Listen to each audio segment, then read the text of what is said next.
꼴물견이라는 말을 사용할 때가 있습니다. 꼴물견스럽다. 참 꼴물견이다. 이런 표현들을 여러분들도 많이 사용해 보셨을 겁니다. 이 꼴물견이라는 단어가 쓰기는 많이 쓰는데 의미를 정확하게 잘 알지 못하겠더라고요. 그래서 사전을 좀 찾아봤습니다. 꼴물견이라는 단어의 사전적인 의미가 어떤 의미인가? 여러 가지로 이렇게 풀이가 되어져 있는데 몇 가지 정리해 보니까 이런 거예요. 알지도 못하면서 아는 척, 가진 것도 없으면서 있는 척, 하지도 못하면서 할 수 있는 척, 이렇게 척하는 이런 모습들을 꼴물견이라고 하는 표현으로 사용한답니다. 또 이런 표현, 이런 것도 있어요. 거짓되고 위선적인 모습을 가득 가지고 있는 사람들, 이런 사람들을 가리켜서 꼴물견이라고 하는 단어로 표현한다고 그래요. 자기 분수를 잘 모르는 이런 삶의 상태라고 또 정의해 놓기도 했습니다. 또 이런 표현도 있더라고요. 앉을 자리, 설 자리를 잘 모르고 아무데나 끼어드는 사람, 이런 사람들 보고 꼴물견이다, 꼴물견스럽다, 이렇게 표현을 한다고 합니다. 우리가 살아가면서 이 꼴물견이라는 말을 듣는다고 하는 것은 결코 좋은 행동으로 가지지 못하고 살고 있다고 하는 증거라는 생각을 해보았습니다. 우리가 살아가면서 이왕이면 좋은 평가들을 받고 좋은 표현의 단어들로 표현되어지는 사람이 되어져야 할 텐데, 다른 사람이 나를 보면서 꼴물견스럽다, 이런 표현을 들으며 산다면 우리 인생을 바르게 산다고 말할 수는 없을 겁니다. 여러분, 우리가 앉을 자리, 설 자리, 낄 자리, 끼지 말아야 할 자리를 잘 분별하며 살아가는 것도 하나의 지혜라고 생각합니다. 근데 우리가 살아가면서 그런 꼴물견이라는 소리를 듣는 것보다 더 나쁜 것이 있어요. 영적인 꼴물견이 되는 겁니다. 영적인 꼴물견.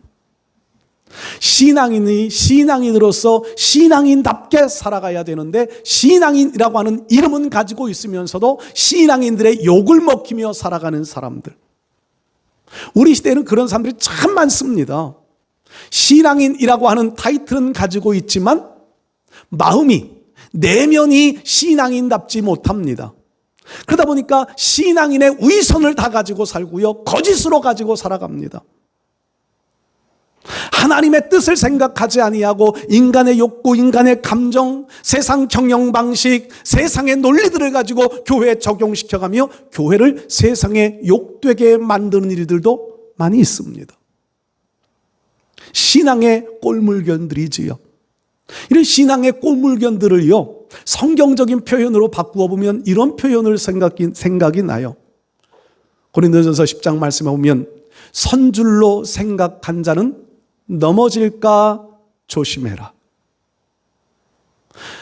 이스라엘 백성들, 고린도 교회의 성도들을 향하여서 표현하는 내용이기도 하지만 이스라엘 백성의 역사들을 쭉 거기에 설명해 가면서 이렇게 표현해요. 과거에 이스라엘 백성들이 광야 생활하던 그 모든 것들은 우리의 거울과 같다. 그러면서 고린도 교회 성도들, 고린도 교회가 참 문제가 많아, 지적도 많이 받고 경고도 받고 고쳐야 될 부분들도 참 많이 가지고 있었던 그런 교회인데, 그 교회를 향하여서 경고하는 말씀들이 이스라엘 백성들의 과거의 모습을 너희가 살펴보면서 너희가 그들과 같이 멸망의 자리에 가지 않도록, 그들과 같이 징계의 자리에 가지 않도록 너희 스스로를 좀 살펴봐라. 그러면서 선줄로 생각한 자는 넘어질까 조심해라. 신앙생활하면서 스스로가 선줄로 생각하며 살아가는 사람들, 저도 그럴 때가 솔직하게 있습니다. 요 정도, 요만큼이면 좀 되지 않았을까? 근데 그때부터 넘어지기 시작하고요, 그때부터 시험 들기 시작하고요, 그때부터 외부에서 찾아오는 좋지 못한 일들을 많이 만나게 되는 경우들을 많이 경험했습니다.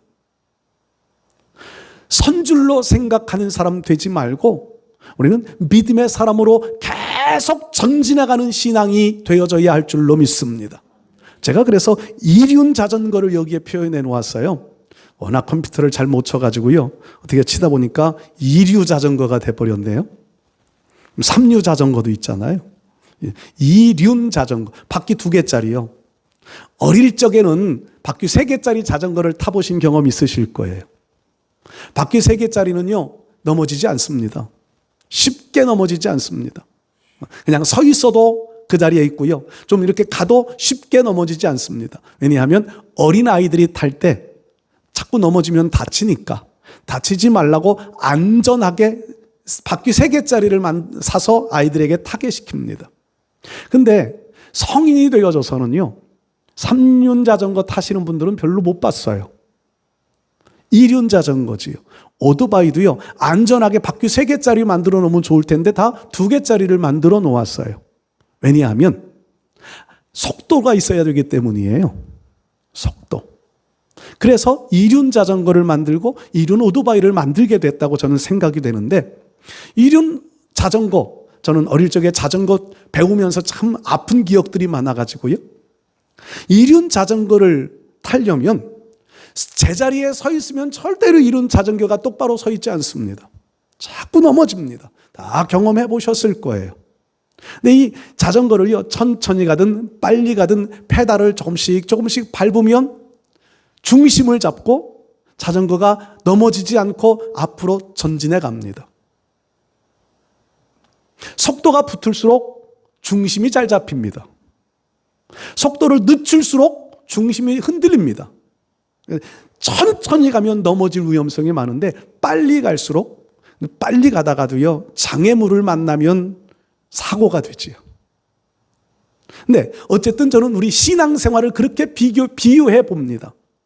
우리 신앙생활은 2륜 자전거를 타는 것과 같다. 계속해서 페달을 밟아 계속해서 움직여줘야 넘어지지 않습니다. 그냥 제자리에 서 있으면, 안주하려 하면, 엊그저께도 우리 목사님들이 모여서 대화하면서 어떤 교회가 어느 정도 안정이 되면 좀 이제 은퇴 시기가 다가올수록 마음이 안주하고 싶은 마음이 든대요. 근데 우리 목사님들 대부분 연세 드신 목사님이건 젊은 목사님이건 공통적인 건 목회는 안주해서는 안 된다. 가만히 있어서는 안 된다는 거예요. 서 있으면 안 된다는 거예요. 그럼 넘어질 수밖에는 없다는 겁니다. 신앙도 마찬가지 아닐까요? 우리 신앙생활도요, 요만큼이면 됐다라고 하는 마음이 아니라 하나님 나라를 바라보면서 하나님께서 우리에게 맡겨주신 사명을 감당해 가면서 계속 움직이는 신앙이 되어져야 합니다. 저는 마음이 약해가지고 성도들 여러분들에게 독하게 뭘 못 시켜요. 독하게 뭘 못 시켜. 그래서 저는요, 가급적이면 말을 안 하고 그냥 가슴앓이 혼자 하는 스타일인데, 우리 목사님들 중에는요, 아주 하고 싶은 말들을 다 하시는 분들이 계세요. 그리고 성도들로 하여금 가만히 있지 않게 시킨대요. 지난번에 어느 목사님은 특별 새벽 기도회를 하는데, 특별 새벽 기도회를 할 때는 목표를 정해가지고 하는데, 한 번은 특별 새벽 기도회, 자녀를 위한 새벽 기도회를 하는데, 자녀를 위한 새벽 기도회, 언제 우리가 자녀의 이름으로 헌금해 보겠느냐? 특별 새벽 기도회 때는 1인 5만 원씩 의무적으로 시킨대요. 저는 그런 걸 잘 못 시켜요. 시험 들까 봐. 저는 잘 그런 걸 못 시키는데, 그 목사님 그렇게 시킨대. 그러면요, 성도들이 또 힘든 성도들도, 못할 것 같은 성도들도 다 한대요. 저는 그게 은혜라고 생각했어요. 움직이게 만드는 거예요. 움직이게. 추수감사절이 지금 다가오잖아요. 어제 어느 목사님은 그런 말씀하시대요. 1년 전부터 추수감사주일이 지나면 내년 추수감사주일을 준비시킨대요. 준비시키는 방법이 어떻게 하느냐 하면, 감사한 마음을 담은 헌금들을 하루에 1,000원씩을 계산해서 하루에 1,000원씩을 계속 모으게 시킨대요. 그래서 추수감사주일 365일이니까 36만 5천 원. 1인당. 가족별로 아니고 1인당. 그렇게 시킨대요. 그걸 몇 년을 해오셨대요. 그랬더니 교회가 성도들이 다 그렇게 해야 되는 줄 알고 아기에서부터 노년까지 그렇게 하시는 분들이 많대요. 100%다 하지는 않지만 뭔가 성도들로 하여금 하나님을 사랑하는 마음을 심어주고 하나님 섬길 수 있는 마음과 하나님 앞에 감사할 수 있는 계기들을 자꾸 만들어준다는 거지요. 움직이게 만드는 것. 저는 여러분들에게 개별적으로 그렇게 하라고는 참 제가 잘 못합니다. 그런데 여러분들은 그런 데서 도전을 받고 한 번쯤은 도전해보는 것도 괜찮으리라 생각합니다. 왜냐하면 그러면서 우리가 신앙이 깨어나고 하나님 섬기는 방법들을 찾아가고 하나님을 더 크게 사랑할 수 있는 마음들을 가슴에 되새길 수 있기 때문입니다. 여러분, 신앙은 움직이는 거라고 그랬습니다. 신앙인은요, 계속 전진해 가야 하고 신앙인은 계속 성장해 가야 합니다. 오늘 우리가 읽은 에베소서 4장 말씀은 에베소 교회 성도들을 향하여서 신앙이 성숙해져라. 누구에게까지? 그리스도의 장성한 분량에 이르기까지 자라나라. 이것이 에베소서 4장의 주제입니다. 그리스도의 장성한 분량에까지 자라나라.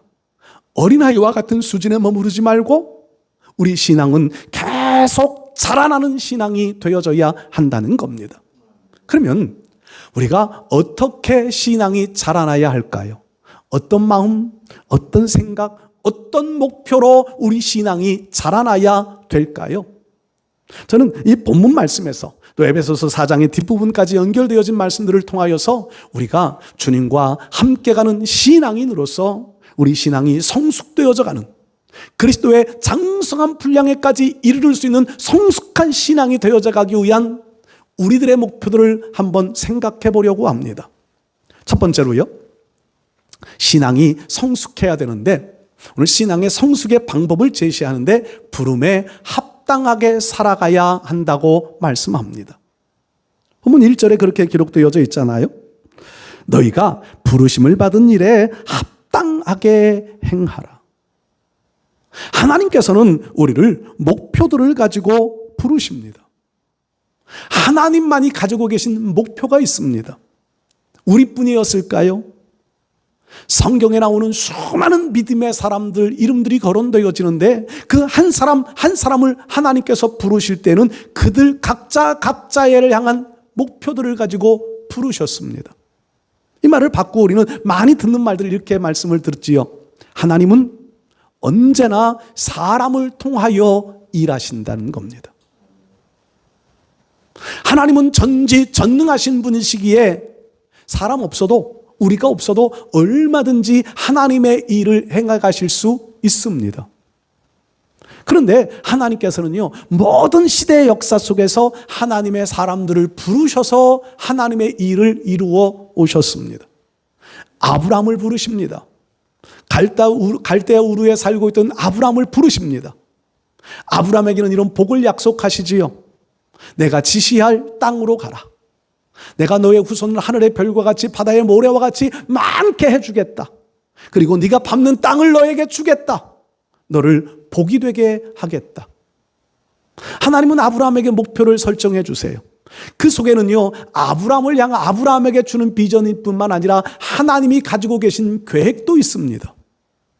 아브라함이라는 한 사람을 믿음의 조상으로 세워가기 위한 하나님의 계획이었습니다.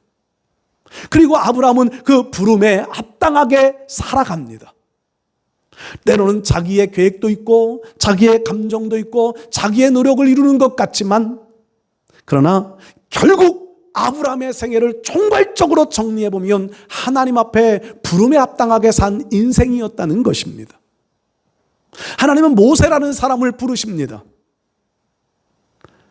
아들들이 나오면 나일강에 던져져야 될 그런 사망의 시기에, 하필이면 그런 시기에 모세를 하나님은 이 세상에 보내십니다. 갈대 상자에 넣어져서 나일강에 띄워집니다. 애굽 바로의 공주에게 발견이 되어지고 왕궁 속에서 40년을 자라납니다. 모세의 계획대로였을까요? 어머니 요게벳의 계획대로였을까요? 하나님의 계획이신 줄 믿습니다. 살인자가 되어집니다. 모세의 감정이 앞섰겠지요. 그것이 모세의 의도였을까요? 하나님의 계획입니다. 미디안 땅에 가서 40년 동안을 양을 치면서 훈련받습니다. 모세는 그 기간이 답답한 기간이었을지 모릅니다. 근데 그것이 하나님의 계획이었고 하나님의 방법이었습니다. 호렙산에 올라갔다 떨기나무 가운데 타지 않는 불꽃을 바라보면서 그곳을 가까이 가다 하나님을 만납니다. 다시 하나님은 그 모세를 애굽으로 보내십니다. 모세의 스스로의 계획에 의한 삶이 아닌 하나님이 계획하신 프로그램대로 모세의 삶이 진행되어져 가고 있다는 겁니다. 하나님은 그 모세를 사용하셔서 이스라엘 백성들을 출애굽의 대역사를 이루게 하고 가나안 정복을 위한 모든 작업들을 마치게 만드는 사명을 주셔서 모세를 사용하십니다. 모세는 그 부름에 합당하게 살았습니다. 다윗을 하나님이 부르십니다. 부모님에게 버림받은 것 같은 소외받는 인생을 살고 형들에게 미움받는 삶을 삽니다. 그렇지만 하나님께서는 어린 다윗이었지만 내 마음에 합한 자라고 하는 이름을 붙여주십니다. 그리고 그 모세를, 그 다윗을 이스라엘의 역대의 가장 훌륭한 왕으로 하나님은 세워가시면서 메시아가 오실 통로로 열어 사용하십니다. 모든 인물들이 그렇습니다. 그들 나름대로의 삶을 사는 것 같았지만 하나님께서는 하나님의 계획을 가지고 그들을 부르셨고 그들을 사용하시어 하나님의 나라 이루는 길들로 모든 역사들을 이끌어 가셨습니다. 성경 속에 나오는 인물들만 그럴까요? 우리도 마찬가지라는 겁니다. 오늘 여러분들이 하나님 앞에 부름받아서 하나님의 자녀가 되어졌고 여기에서 하나님 앞에 예배를 드리고 하나님의 사명들을 감당해 갑니다. 여러분들의 선택이셨습니까? 우리의 선택인 것 같지만 배후에 하나님의 계획하심이 있었고 하나님의 인도하심이 있었습니다. 하나님이 결정해 놓으신 사건들이 있었습니다. 우리가 신앙생활을 한다고 하는 것은 이것, 하나님이 나를 부르셨고 하나님이 내 삶을 계획하셨고 하나님이 내 삶을 지금도 인도해 가고 계시다고 하는 믿음, 그 믿음이 근거가 되어져야 우리는 하나님 앞에 부름에 합당한 삶을 살아갈 수 있게 될 줄 믿습니다. 부름에 합당하게 살아가는 신앙, 이것은 내 목표를 이루는 삶이 아닙니다. 내가 가고 싶은 곳을 가고 내가 하고 싶은 일을 하는 삶이 아니라 하나님께서 계획해 놓으신 뜻을 이루어가는 삶. 우리는 모두가 다 편안하고 즐겁고 모두가 다 내 만족을 이룰 수 있는 공간을 찾습니다. 그러나 하나님의 부르심이라고 하는 것은요, 내 만족을 위한 곳이만은 있는 것은 아닙니다. 바울 같은, 베드로 같은 성경의 초대교회 사도들, 모든 교부들, 기독교 역사의 대부분의 인물들은요, 평안한 자리가 아니라 순교의 자리로 하나님은 그들을 이끌어 가셨습니다. 편안한 곳만 찾는다고 하는 것은요, 나중심이에요. 편안한 것을 찾는다고 하는 것은 부름에 합당한 것을 생각하지 못하는 삶입니다. 하나님은 우리에게 평안함도 주십니다. 하나님은 우리의 삶의 모든 환경들을 다스려 잘되게 만드시는 순간들도 있습니다. 그런데 그 이전에 먼저 생각해야 될 것은 하나님이 나를 왜 부르셨는지를 알아야 한다는 겁니다. 그것을 믿어야 하는 거예요. 하나님의 계획하심을 믿을 때, 그때의 우리 신앙은요, 성숙한 신앙의 자리로 나아갈 수 있게 될 줄 믿습니다. 여러분 한 분 한 분들을 하나님이 부르신 목적, 하나님이 부르신 뜻들을 하나님께 물어가면서 그 뜻의 자리를, 하나님이 세워놓으신 그 자리를 잘 지키며 성숙한 신앙인으로 살아가는, 주님과 함께 가는 신앙인들이 되실 수 있기를 축복합니다. 두 번째로요, 직분의 분량대로 살아가야 성숙한 신앙이 될 수 있습니다. 직분의 분량. 1절 말씀에 지금 다 말씀을 드렸지만, 부르심을 받은 일에 합당하게 살아가라. 부르심에 받은 일에 합당하게 살아가. 일이라고 하는 것을 여기에 강조해 놓았습니다. 일, 하나님의 일입니다. 하나님의 일을 위하여서는 우리 각자에게 직분을 맡겨주신다는 겁니다. 그것을 자세하게 설명해 놓은 부분이 11절, 12절의 내용입니다. 11절, 12절 말씀을 제가 읽으면요, 그가 어떤 사람은 사도로, 어떤 사람은 선지자로, 어떤 사람은 복음 전하는 자로, 어떤 사람은 목사와 교사로 삼으셨으니. 어떤 사람, 이 표현은 각자에게 맞는 하나님이 맡겨주신 직분들이 있다는 겁니다. 교회 안에서도 직분은 다양한 직분들이 있습니다. 근데 과거에는요, 이 직분들이 교회의 계급처럼 여겨질 때가 있었습니다. 교회의 계급. 군대 가면 군 생활에 비례해서 2등병에서 1병 되고, 1병 내에서 상병 되고, 상병에서 병장 되고, 마치 교회 생활을 몇 년 하면 뭐가 되고, 몇 년 하면 뭐가 되고, 헌법에 그렇게 기준이 있어요. 교회 헌법에 보면 몇 년 하면 교회에서 무슨 직분을 줄 수 있고, 무슨 직분을 줄 수 있고. 근데 그 직분이 계급처럼 여겨질 때가 있었습니다. 그 직분이 교회 안에서 어떤 지위, 내 권위를 표현해 주는 것처럼 여길 때도 있었습니다. 근데 교회에서 주어지는 직분이라고 하는 것은 절대로 계급도 되어줄 수 없고, 권위의 상징도 되어질 수 없습니다. 그렇다고 해서 우리에게 주어져 있는 직분이 무시되어져서도 안 됩니다. 왜요? 직분은 하나님께서 우리에게 부여해 주신 것이기 때문입니다.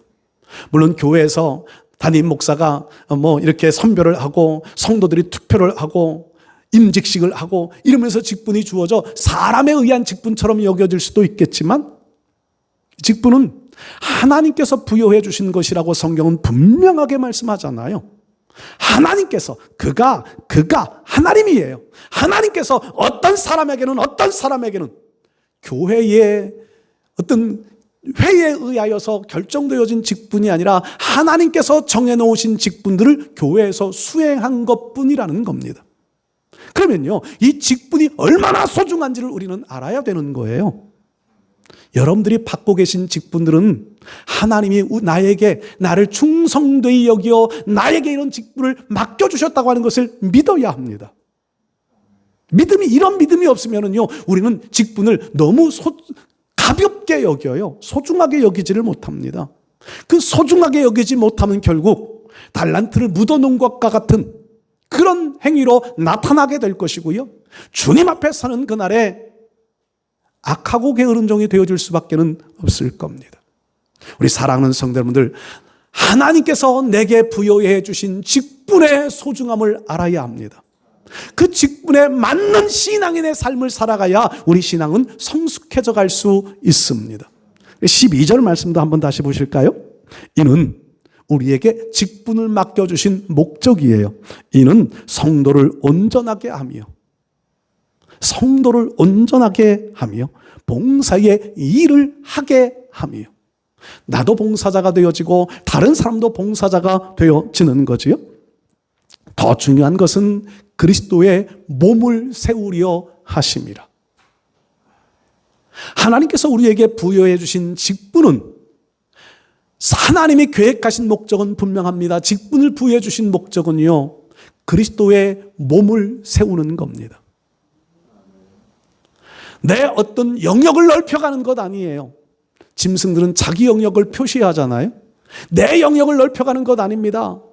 하나님의 나라, 그리스도의 몸을 세우는 공동체를 바르게 세워가기 위한 하나님이 나에게 맡겨주신 직분이라고 하는 믿음의 의식들을 분명하게 가지셔야 우리 신앙은 성숙 성숙한 신앙의 자리로 나갈 수 있습니다. 여러분, 여러분들이 받은 직분에 확신을 가지십시오. 직분에는 무거운 직분, 가벼운 직분이 없습니다. 직분에는 소중한 직분, 덜 소중한 직분이 없습니다. 하나님이 우리에게 맡겨주신 직분은 모두가 다 소중한 거예요. 모두가 다 하나님 앞에 충성해야만 하는 직분들입니다. 그 직분에 하나님께서 우리에게 맡겨진 직분의 분량에 충성스럽게 살아가는 성숙한 신앙인 되실 수 있기를 축복합니다. 세 번째로요, 우리 성경 말씀 보면 우리 마음을 넓혀 살아야만 성숙한 신앙이 될 수 있음을 우리에게 말씀합니다. 오늘 우리가 읽은 2절 3절 말씀 보면 모든 겸손과 온유로 하고 모든 참음으로 사랑 가운데서 서로 용납하고 평안에 매는 줄로 성령이 하나 되게 하신 것을 힘써 지키라고 말씀합니다.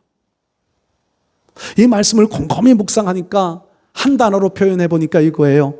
마음의 지경을 좀 넓혀라. 우리 마음을 좀 넓혀라. 좁은 마음을 가지면은요, 좁은 마음을 가지면 오해가 생겨집니다. 좁은 마음을 가지면은요, 갈등이 생겨집니다. 좁은 마음을 가지면은요, 피해 의식이 점점 커져갑니다. 어제도 우리 목사님들 노회 행사가 있어서 제가 목사님 한 분과 함께 같이 다녀왔는데 그 목사님이 차를 타고 가면서 그래요. 저 앞에서 신호등 대기하고 있는데 앞에 차가 안 가요. 그러니까 그 뒤에 있는 차가 빵 하고 그 줄을 눌렀어요. 그러면요, 이 목사님이 저렇게 빵 누르면 왜 다른 차들이 좋지 못한 반응을 자꾸 하지요? 더 탕정 앞에서 그런 일이 있었어요. 그래서 제가 예전에도 저는 이 고민을 해봤던 적이 있던저라 사람들이요, 피해 의식들이 강해가지고 꼭 나에게 빵 하는 것 같은 마음을 가져서 그런 것 같아요. 제가 그렇게 대답을 했어요. 마음이 넓으면은요, 넓은 마음이 얼마든지 이해할 수 있는 사건들인데 마음이 좁아지니까 이해가 안 돼요. 나를 공격하는 것 같이 느껴져요. 피해 의식이 자꾸 생겨져요. 오늘 성경 말씀에 좀 사랑 가운데서 다 용납해줘라. 마음을 좀 넓혀라. 성령이 하나 되게 하신 것, 성령께서 하시는 일들 속에 우리 마음을 열고 다 포용하고 그 하나님께서 이루시는 일들 속에 쓰임받는 그런 믿음의 사람이 되어져라. 여러분, 성숙한 신앙인은요, 마음이 넓어져야 합니다. 이 말씀을 저 뒷부분에 가면 12절 말씀 보면 14절 말씀 보면 이렇게 기록했어요. 이는 우리가 어린아이가 되지 아니해야 한다는 겁니다. 어린아이의 특징들은 뭘까요? 어린아이들은요, 보는 시각이 짧습니다. 어린아이들은요, 즉흥적입니다. 감정적입니다. 의존적이에요. 어린아이의 특징들은 그런데요, 성숙한 신앙인들이 이런 모습 가지고 있어서는 안 된다는 겁니다. 어린아이 같이 되지 말아라. 그러면서 그 뒤에 계속해서 하시는 말씀이요, 속임수, 간사한 유혹에 빠져 교훈의 풍조에 밀려 요동하지 않게 하려 합니다. 어린아이일수록요, 귀가 얇아요. 그러니까 유기하는 사람들이 아이스크림 사줄게 가자 그러면 따라간다면서요. 귀가 얇아요. 단순해요. 그 신앙의 성숙을 이루지 못하면 거짓, 간사한 유혹, 헛된 잘못된 교훈들, 풍조에 밀려 요동, 흔들리는 신앙이 된다는 거지요. 이런 신앙은 그리스도의 몸을 세워갈 수가 없습니다. 이런 신앙인으로서는요, 직분도 감당할 수 없을 뿐만 아니라 부르심에 합당하게도 살아갈 수 없습니다. 우리 사랑하는 성도 여러분들, 신앙의 마음이 넓어지실 수 있기를 바랍니다. 사도 바울이 그렇게 표현해요. 너희는 보답하는 마음으로 마음을 좀 넓혀라. 마음을 좀 넓혀라. 여러분, 우리의 마음을 좀 넓혀 신앙생활 하시기를 축복합니다. 한순간에 하나의 사건 때문에 마음 이리저리 흔들리지 말고요, 좀 멀리 바라보고 넓게 생각하고 하나님의 뜻을 생각하면 넓은 마음 품어갈 수 있습니다. 지경을 넓혀달라고 하는 기도들을 저도 참 많이 합니다. 하나님이 이루시는 지경, 축복의 지경만 넓혀주면 뭐해요? 마음이 좁아 담을 그릇이 안 되는데, 마음이 넓어져 하나님이 넓혀주시는 축복의 지경들을 내가 마음속에 담을 수 있는 그릇, 넓은 그릇 되어지는 것이 우선 아닐까요? 우리 사랑하는 성도 여러분들, 오늘 우리는 신앙이 성숙해져 가야 합니다. 특별히 주님과 함께 가는, 주님을 믿는 믿음의 사람으로 주님의 형상을 닮아가는 신앙인으로 세상 속에 덕이 되고 빛이 되는, 유익을 줄 수 있는 신앙이 되어져야 합니다. 그러려면 마음이 좁아져서는 절대 그렇게 되어질 수가 없잖아요. 오늘 성경 말씀은 우리에게 성숙한 신앙이 되기 위한 기준들을 제시하고 있는데, 그 기준은요, 하나님이 우리를 부르셨다, 부르심에 합당한 삶을 살아가라, 하나님이 우리에게 일을 맡겨주셔 직분을 맡겨주셨다, 직분에 합당하게 살아가라, 좁은 마음, 좁은 생각 가지 말고 넓은 마음, 넓은 생각 품고 살아가라고 우리에게 권면합니다. 우리 사랑하는 성도들, 이 말씀을 가슴에 품어 오늘 우리의 삶들 속에서 이 말씀을 내게 적용하여서 우리의 생활이 하나님 앞에 마음에 합당한 신앙인으로서의 삶을 살아 주님과 함께 가는 신앙인으로 보다 더 성숙해져 갈 수 있는 저와 여러분들 되실 수 있기를 주의 이름으로